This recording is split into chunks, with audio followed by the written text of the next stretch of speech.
Fala, fião! Tá bom? O negócio é o seguinte, vamos dar sequência aqui, hoje é o segundo dia da FEICOM 2024, com alvenaria para todos, tá bom? Hoje eu trouxe uma coisa um pouquinho diferente do que vocês estão acostumados, tá? Mais uma pessoa top demais, um grande amigo. Cara, esse aqui tá no coração, tá bom? É Maurício Camargo. Ele, na verdade, ele é de São Paulo, a gente conheceu por causa dos nossos filhos pequenos. Exato. Tá? E assim, temos muita amizade entre as famílias mesmo, isso é bom. E Maurício, por favor, se apresente. Meu nome é Maurício Camargo, eu sou diretor e proprietário da Best Log Logistic Solution e a gente é especializado em logísticas de alta complexidade e viemos aqui dar um abraço no Constant e aproveitar para falar um pouco com ele no podcast. Sim, legal. Obrigado. Primeira coisa, obrigado pela parceria, né? Pela visita. E como todo mundo vai ganhar o nosso... Querido, muito obrigado. Aí, muito legal. Vamos deixar aqui. Sensacional. Isso é uma coisa que eu estava até comentando com você. Sim. Eu acho que estratégias são muito bem-vindas quando elas têm um propósito e esse propósito ele é alcançado.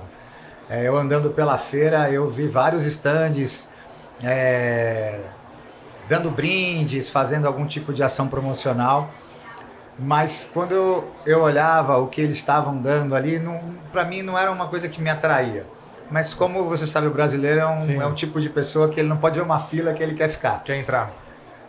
E quando eu cheguei aqui no seu stand, eu cheguei aqui, era umas 11h30, já tinha uma fila grande, umas 50, 60 pessoas, e eu tô aqui até agora, e essa fila só aumenta, ela não diminui em momento algum. E aí, conversando com você, eu entendi o porquê que funciona, porque ele é uma ação promocional onde você tem um brinde personalizado pro visitante do seu stand. Então, assim, é aquilo que a gente estava conversando agora há pouco. Não é um brinde que o cara vai pegar e colocar numa gaveta qualquer. Não, ele vai colocar em cima da mesa, numa estante, porque tem o nome dele, tem o nome da empresa dele. Às vezes da mulher. Exatamente. Então, assim, para mim, isso foi um negócio sensacional. É uma super sacada que vocês tiveram de fazer algo que a pessoa realmente vai ter e não parou. Eu tô aqui agora, são 2h30 da tarde e nós estamos falando de 3 horas, 4 horas que eu tô no stand e a fila simplesmente continua gigante. Sem parar. Aí você vê várias ações que vocês fizeram. Vocês têm a montagem da casinha, que eu achei aquilo sensacional. Vocês têm o robô que eu tô parado aqui olhando, toda hora para alguém para tirar foto. Então, eu acho que às vezes esse tipo de ações que vocês fazem, eu acho que tem um retorno muito maior do que, de repente, coisas mais sofisticadas que não vão trazer pro visitante do stand essa sensação de acolhimento. É uma experiência. É uma experiência em estar visitando o stand da City. A ideia é trazer uma experiência legal, né? Perfeito. Maurício, conta um pouquinho mais da sua trajetória aqui, que o nosso público quer saber da trajetória sua, depois eu vou entrar nas coisas mais complexas. Vamos lá. Há 25 anos atrás, eu me vi numa situação de começar um novo negócio, um novo desafio. E numa viagem que eu fiz para Espanha, eu estava andando por uma das ruas principais de Madrid e eu vi um carro parado fazendo uma entrega de pequenos volumes. E fiquei observando aquilo, achei interessante, porque no Brasil você não via aquilo há 25 anos atrás. E aí cheguei pro rapaz e falei, poxa, qual é esse tipo de serviço que você está fazendo? E estava escrito no carro, courrier. Courrier em espanhol, logística. Aí eu peguei e falei, poxa, o que significa? Ele falou, nós fazemos entregas de pequenos volumes. Falei, poxa, lá no Brasil a gente tem isso, mas são entregas de motoboy e era uma coisa que também estava começando. Falei, poxa, é uma coisa diferente, não tem no Brasil. Você tinha o cara, toda empresa tinha uma pessoa que fazia esse serviço, né? Levava e buscava era o motoboy. Motoboy. Ou era o office boy, na verdade, né? Office boy. E aí começavam a ter os motoboys. E aí quando eu voltei pro Brasil, eu falei, cara, eu vou arranjar alguém que faça isso. Porque não tem no país. Não. E aí eu montei a Bestlog. Na verdade, na época chamava Vipex, porque era uma empresa de courrier. E depois de 1 ano e meio, a gente começou a ter contratos maiores com empresas maiores e isso acabou levando a gente a evoluir dentro do segmento logístico, onde nós tivemos um crescimento extremamente rápido, até chegar hoje, 25 anos depois, a gente ter uma estrutura, são quase 960 colaboradores espalhados pelo país inteiro. Nós atendemos em todo o território nacional, mas durante esse processo nós nos especializamos em 3 segmentos. No segmento de infraestrutura e telecom, no segmento de trade market e no segmento de meios de pagamento. Então, são serviços que requerem uma estratégia muito diferente do que você vê no mercado de transporte, porque no nosso caso não seria só o transporte especificamente, seria toda uma logística de cadeia, desde a parte de importação, nacionalização do produto, parte de indoor, que seria a armazenagem, todo o controle gerencial de estoque, expedição, embalagem, o transporte em si, fazendo a entrega do door to door. E esses segmentos, eles têm uma característica de serem entregues nos lugares mais inóspitos que você possa imaginar. Você me contou alguns que eu fiquei... Então, assim... Por incrível que pareça, eu vou falar uma coisa, de cabelo em pé. Então... Fica a dica. E eu acho que isso nos levou a um patamar dentro do segmento que a gente atende, de logística premium, onde você tem algumas empresas, eu acho muito difícil te falar se eu acho que tem alguém que faça especificamente o que eu faço, pode ter parecido, mas na linha de trabalho que a gente tem, eu acho bem difícil, porque a gente se especializou e a gente costuma dizer lá na Bestlog que é o seguinte: a gente faz o que ninguém faz, a gente chega onde ninguém chega. Então, assim, eu já te contei alguns casos assim extremamente pitorescos. Podemos dizer pitorescos seria a palavra. Na construção civil a gente tem um outro termo. E é uma coisa muito legal, porque assim, o meu cliente, ele costuma dizer que a preocupação dele acaba quando ele fala comigo. Ou quando ele fala alguém na Bestlog. Então, o que a gente vende quando eu vou num cliente novo, para uma reunião, e nós trabalhamos muito com multinacionais, principalmente por causa dos segmentos que a gente trabalha. E uma coisa que é muito engraçada quando eu vou, eles perguntam diferenciais. E aí eu falo para eles o seguinte: a primeira coisa que eles esperam que eu fale é qualidade. Entendi. Só que para mim, qualidade não é um diferencial. Não, é obrigação. É o mínimo obrigação que você tem que dar se você se predispõe a prestar algum tipo de serviço. Ou fazer algum produto. Exatamente. No caso de vocês. Vocês produzem um produto que é diferente no mercado, e a gente sabe disso. Sim. Depois a gente vai falar o porquê disso. Então é a mesma coisa. Então quando o cara acha que eu vou falar qualidade, eu não toco nessa palavra. Ele fala: mas você não falou em momento algum de qualidade. Eu comento isso. Porque para mim qualidade é intrínseco ao que eu faço. Sim. Como é que você pode me pedir para fazer uma entrega de algum produto seu em qualquer lugar do país se eu não tiver qualidade, pontualidade para chegar naquele lugar e fazer a entrega do jeito que você me contratou? Então, o que eu costumo dizer, e é uma frase que eu até comentei com seu pai aquele dia, que nós estávamos jantando juntos, que quando eu vou num cliente, na hora que eu estou ali fechando um contrato ou uma reunião para fechamento, eu falo que ele trabalhar com a Bestlog é comprar um pacote de serviços. E dentre as coisas que estão nesse pacote de serviços está a qualidade. E que você ser um cliente Bestlog, você vai ter a experiência em trabalhar com uma empresa que pratica uma logística premium. Então, assim, Hoje em dia, a gente tem algumas dificuldades envolvidas no processo, porque não são todas as empresas que estão acostumadas com esse tipo Sim. de serviço.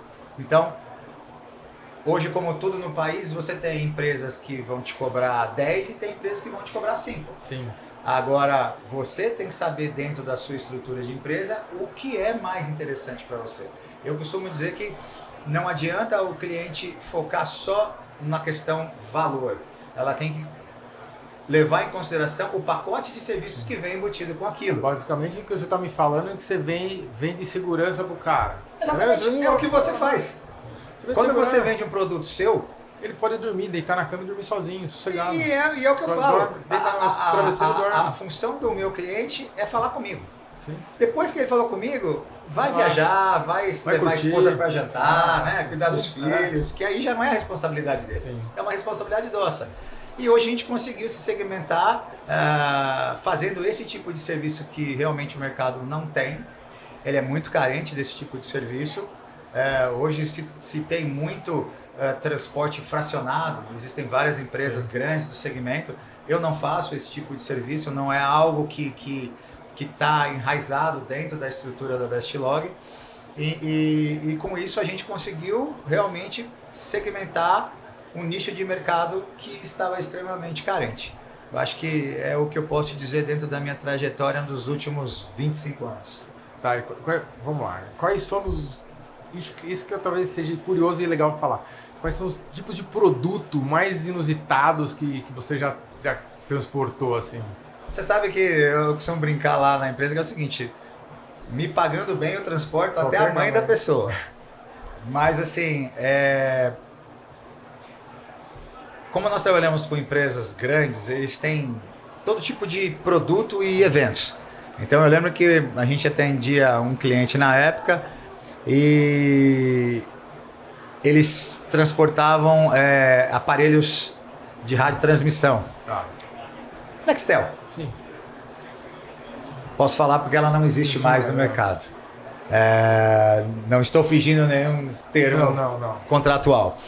E como eram equipamentos extremamente caros, eles criaram bonecos vestidos que eram colocados dentro dos carros para durante o transporte quem olhasse achasse que eram seguranças armados que estavam dentro do carro, Você mas na verdade boneco. eu transportava bonecos para eles. Então assim, eu lembro que a gente foi fazer essa coleta e eu acompanhei, porque isso foi há muitos anos atrás. Eu fui acompanhar que eu achei pitoresco. E eu lembro dos meus funcionários carregando os bonecos de terno preto.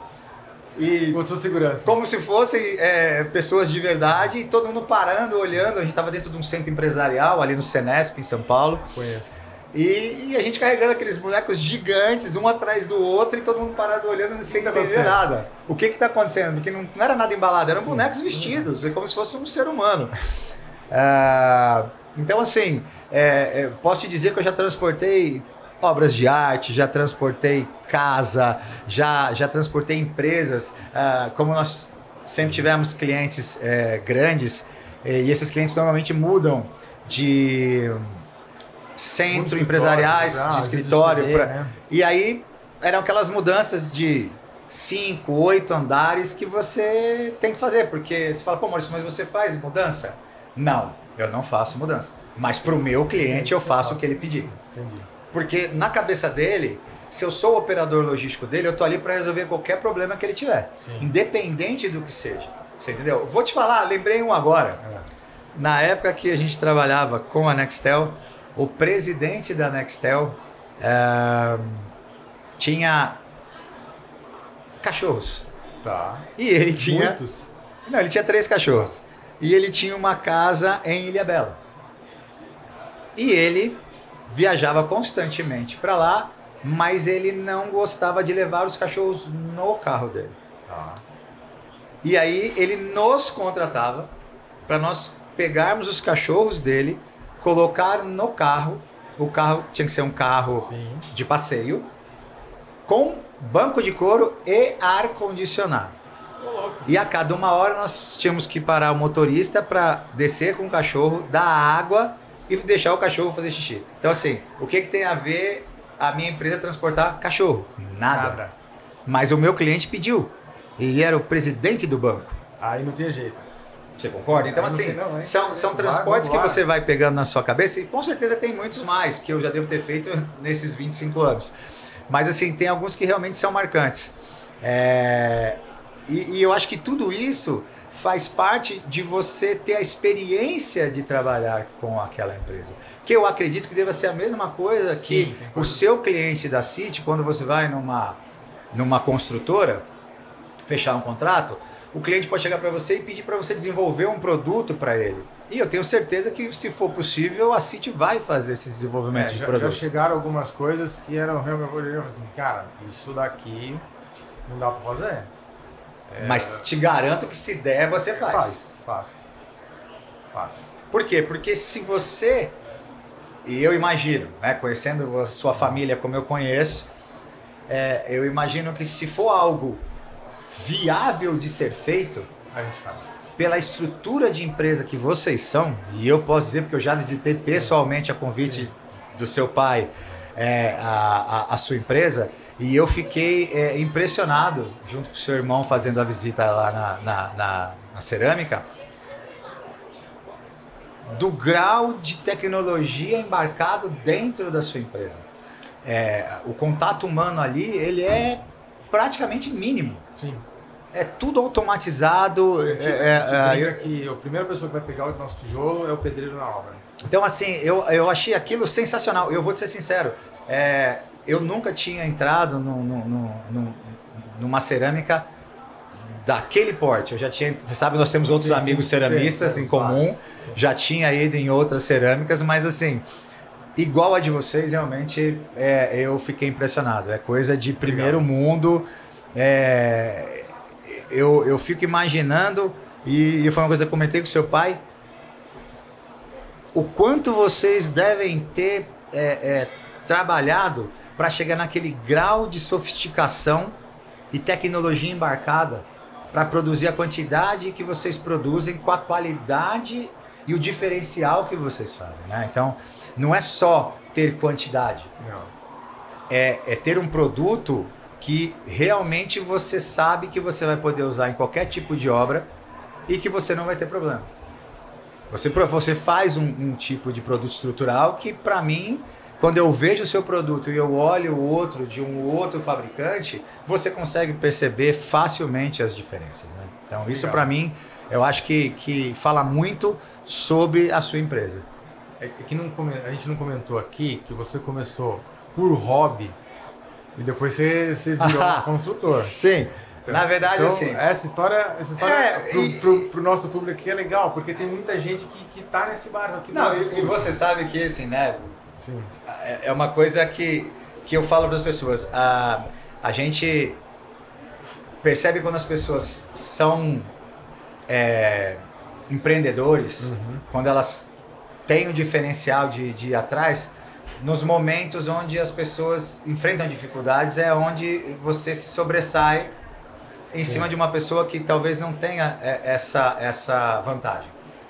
E eu lembro que quando eu sempre fiz reformas das minhas casas, dos apartamentos que eu morava, eu não gostava de contratar ninguém. Eu gostava de eu ir lá, eu fazer o projeto, eu ir lá quebrar, eu participar. E eu sempre fiz desde criança. Meu pai me ensinou a fazer isso desde criança. Eu lembro que o meu primeiro apartamento, eu tinha 18 anos quando eu comprei. E não foi meu pai que deu, não. Eu comprei. E aí eu lembro que o meu pai falou assim, ó, você comprou um apartamento, mas você não tem um carro. Eu falei, não, mas eu tenho um teto. E aí, mas como é que você vai refazer? Eu falei, não, eu mesmo vou fazer, você não me ensinou? Então eu lembro que meu pai falou assim, ó, eu vou ensinar você a lixar uma parede. Eu vou ensinar você a emassar uma parede. Eu vou ensinar você a fazer uma ligação de elétrica. A pintar uma casa. E eu falava, poxa pai, mas por que você está me ensinando tudo isso? Ele falava, simples, porque se um dia você não tiver condições, você vai poder ter qualquer tipo de trabalho, porque você vai saber fazer qualquer coisa. Então, de fome nessa vida você não vai morrer. O intuito era esse. ensinar aqui para você... Era diferente na nossa época. Era diferente. Né? Então meu pai falou, isso não é vergonhoso fazer. Não. Porque se você tiver que pintar uma casa, você Vai lá, resolve. tem um ofício, né? Então, quando eu comprei o meu primeiro apartamento, fui eu que fiz. Fui eu que ia lá, fazia as coisas que, lógico, estavam dentro das minhas possibilidades. E isso ficou desde sempre. E com o passar do tempo, eu fui me aperfeiçoando nessa arte. E eu te confesso que quando veio a pandemia, as pessoas ficavam em casa, as pessoas não saíam, as pessoas precisavam fazer alguma coisa dentro de casa. E eu moro num prédio de 25 andares. E aí, todo mundo dentro de casa, aquela coisa, vamos reformar aqui, vamos mexer ali. Moral da história, em 3 anos eu fiz 12 apartamentos dos 25 do meu prédio. Caraca. Então assim, começou ali, durante a pandemia. A chegar a um ponto que eu falei, poxa, né? Eu preciso ter uma empresa, porque eu tô sozinho fazendo isso. E na verdade, como eu construía no interior, eu tinha funcionários que prestavam serviço para mim, já era uma equipe que eu usava sempre, e que eu acabei tendo que utilizar aquela mão de obra como funcionário, porque aí a gente teve tanta demanda de apartamentos para fazer que eu acabei utilizando aquela mão de obra e formei a minha equipe, que são as equipes que eu tenho hoje. E como eu sempre tive casa no interior, aconteceu a mesma coisa. Eu estava lá, amigos nossos falando, poxa, eu queria reformar minha casa, eu sei que você faz, podia fazer para mim, e comecei a fazer casas no interior. Então você vê, no condomínio onde você mora e onde eu também tenho casa, em 18 meses eu fiz 8 casas lá, em 18 meses. Então assim, se você parar para pensar como se fazer 8 casas, são reformas, não são casas desde do zero, mas são reformas grandes, você sabe muito bem, reforma total, não se aproveita praticamente nada, extreme makeover, né? Exatamente. Então assim, e a gente criou uma equipe lá no interior que a gente consegue atender essa demanda. E graças a Deus, até hoje, a gente continua fazendo. No momento, a gente está com 2 obras lá no condomínio. Então, assim, foi uma coisa que veio por acaso e que acabou virando uma outra profissão. Uma outra profissão. Né? Hoje eu tenho MC Arquitetura, né? E eu comento em casa que a pandemia, para mim, ela serviu de várias maneiras como um aprendizado vasto. Desde de perdas que todas as pessoas tiveram, infelizmente, mas que as pessoas que souberam se reerguer durante esse processo e conseguiram mostrar que na dificuldade as pessoas se sobressaem. Então, dentro desse universo todo que eu vivo, que é uma loucura, eu costumo dizer que eu tenho 2 trabalhos, né?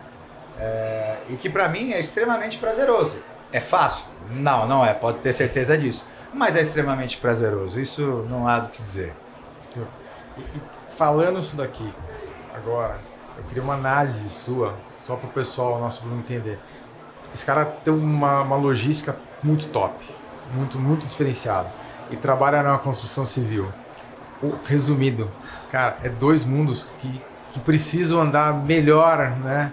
Se alinhar um pouquinho melhor, Sim. Porque a construção civil a gente sofre muito com a logística, principalmente aqui na Grande São Paulo. Como você vê essa perspectiva agora, daqui para frente, na construção civil, porque as demandas de logística estão ficando cada vez mais complicadas, a resolver os problemas logísticos de entrega, movimentação de material, de equipamento, está cada vez mais complexo, principalmente em obras que vem acontecendo. Quando você fala isso, eu imagino, porque assim, eu trabalho com empresas que fazem transporte de grandes equipamentos para parques industriais, grandes obras, e a gente sente essa dificuldade no dia a dia. O Brasil é um país de dimensões continentais. Infelizmente, as estradas são extremamente precárias. A gente, como eu falo, a gente trabalha muito com telecom, parque industrial. Você é obrigado a chegar nos lugares mais inóspitos. e não existem estradas para esses lugares. Não. Eu costumo dizer que você Tem lugar sabe que é o só dia barco, que né? você sai, né? Mas você não sabe o dia que você chega. Sim. Porque você vai depender de uma série de situações. Por exemplo, eu entrego dentro da Amazônia. A gente fez um projeto junto à TIM e à Xterra de montar uma torre no meio do rio Amazonas. São 283 ou 253 metros de altura. É uma das maiores torres da América Latina, se não for a maior. Grande. No meio do rio. Então, todo esse transporte de equipamentos e material até lá foi feito por nós.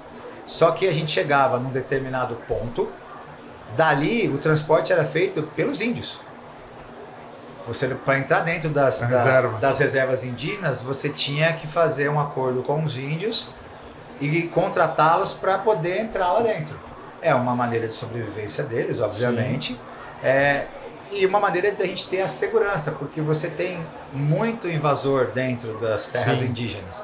Então, a gente podia sofrer um ataque a qualquer momento.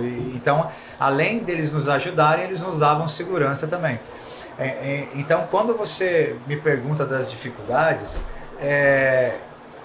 eu acho que a maior delas é que o produto da construção civil, você tem produtos de valor altíssimo agregado e você tem produtos de baixo valor agregado, onde muitas vezes o frete é muito mais caro do que o próprio produto que você está levando. No nosso caso aqui para São Paulo, dependendo da distância, é metade do preço. Às vezes é o dobro do preço. Falando. Então você pega, por exemplo, o seu produto, apesar de ser um bloco estrutural, um tijolo estrutural, não sei como você chama, se é tijolo ou bloco. É bloco. O termo técnico de norma é bloco. É bloco. Então, como você tem os seus blocos estruturais, eu deduzo que são produtos com valor um pouco diferenciado do que um tijolo ou um bloco qualquer. Sim. Mas mesmo assim, ele não é um produto de alto valor agregado. Não é. Tá tudo, sei lá, no elevador. Então, assim, se você vai levar... Às vezes eu levo uma caixa do tamanho de uma caixa de televisão, que dentro daquela caixa tem quase R$1 milhão. Sim. Então, o cliente pagar um frete caro para aquele produto, ele não liga. Não. Porque ele está transportando um produto de alto valor agregado. Mas quando você fala da construção civil, apesar de você ter produtos extremamente caros dentro da construção civil, mas o dia a dia da construção, que é o seu segmento, que é a parte bruta da obra, que é o bloco, a areia, o cimento, o material básico para você iniciar qualquer obra, eu fico imaginando, primeiro, as distâncias a serem percorridas. Às vezes você deve ter um cliente em outro estado que quer comprar o seu produto. E não, aqui acontece muito. E ele não consegue comprar o produto porque... Não é que não consegue. É. Só que assim, ele vai ter que saber que ele vai pagar o dobro do preço. Sim. E será que... Vai transformar viável... Para ele vai ser viável essa operação? Eu tenho uma ideia muito transparente e clara sobre isso. Para mim, eu não olho só o preço. Eu olho o que aquele produto vai me trazer de benefício. Então, falando da construção civil, quando eu vou fazer as minhas obras, eu não vou comprar um produto que custa 5, sendo que aquele produto é extremamente inferior ao que custa 7. Então eu vou cobrar o de 7 porque eu sei que dentro da garantia que eu vou dar para o meu cliente, eu estou tranquilo, porque eu comprei um produto de qualidade, um produto que me atende nas normas técnicas que eu preciso, e que se eu precisar de qualquer garantia, aquele fabricante vai me dar. Sim. Que eu imagino que seja o que a CIT faz. Sim, você trabalha para grandes construtoras, eu sei disso. Então eu imagino que se você tem, não que você tenha, mas se o seu cliente, uma construtora sua, tem qualquer problema num carregamento da CIT, ou qualquer dúvida... Às vezes... Pode acontecer, eu acho difícil, não, porque assim, eu vi o nível de qualidade que vocês têm dentro da fábrica. No transporte acontece muito, que a gente não dá pra saber o que está acontecendo na rodovia. Sim, e você pega rodovias extremamente esburacadas.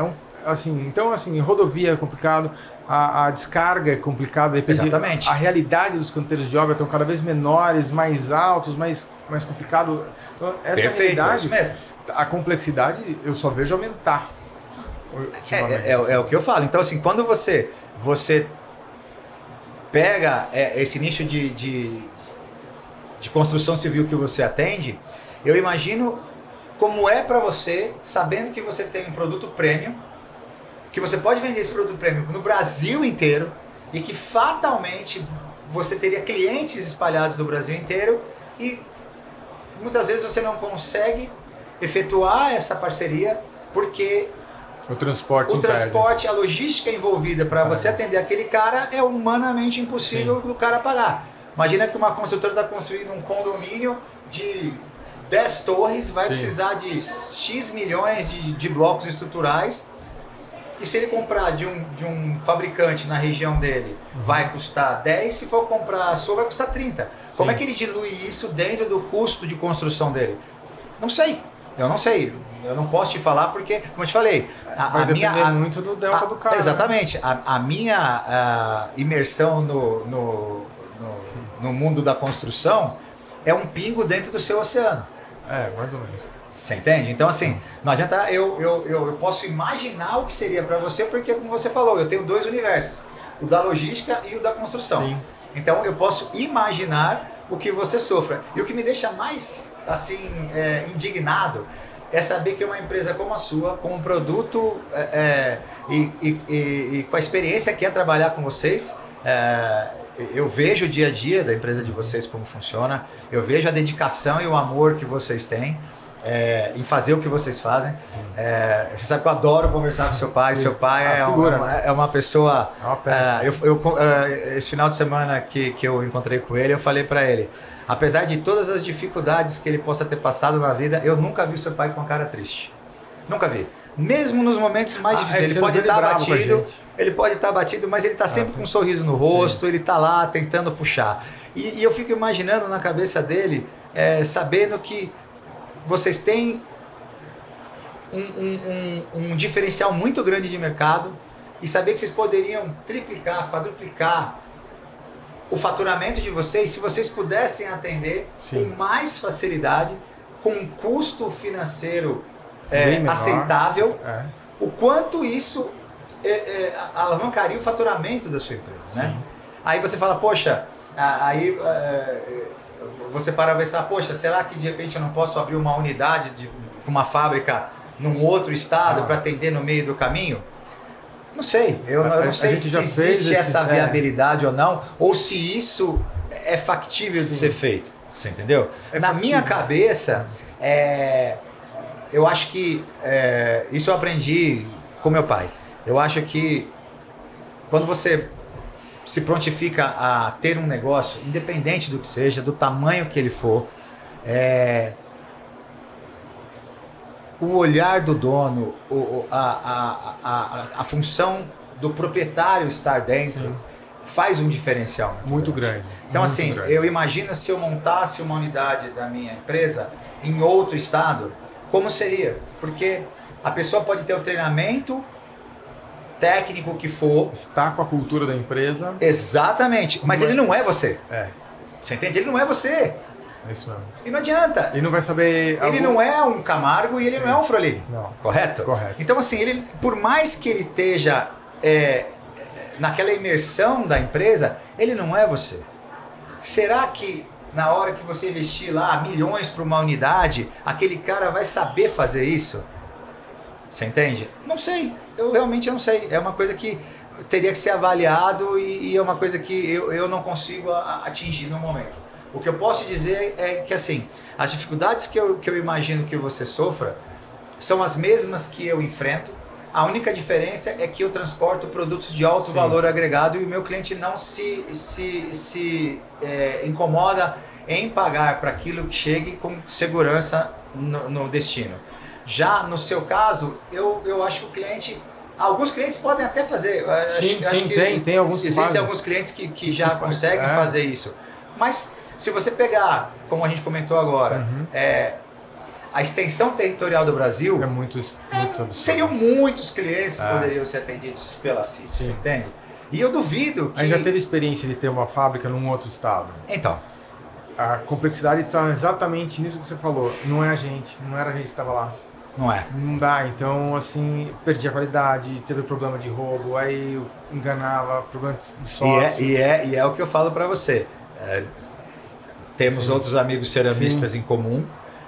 Uma coisa que eu percebo, e eu já comentei com vocês, é assim, vocês têm um núcleo familiar muito fechado. Então. É impressionante. Eu acho que se você me perguntar, que estou de fora, qual é o segredo do sucesso da City, eu acho que é o núcleo familiar extremamente fechado. Vocês não permitem que ninguém, nem nada de fora... Não, atrapalhe a City. Em primeiro lugar vem a City, em segundo vem a City, em terceiro vem a City, depois vem os Froline. É, mais ou menos isso. Correto? É. E isso eu acho que é uma mentalidade que vem do seu pai. Sim. E da sua mãe. Sim. Detalhe.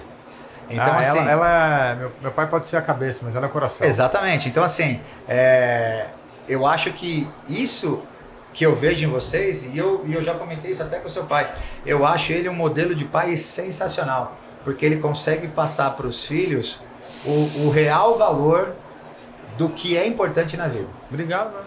Isso eu já falei para ele. E eu acho isso sensacional. E quando eu vejo os meus filhos, eu tento embutir na cabeça deles essa mesma cultura. Eu tenho o prazer de ter meus filhos trabalhando comigo. Eu imagino qual é a satisfação do seu pai. Eu passo pela mesma satisfação.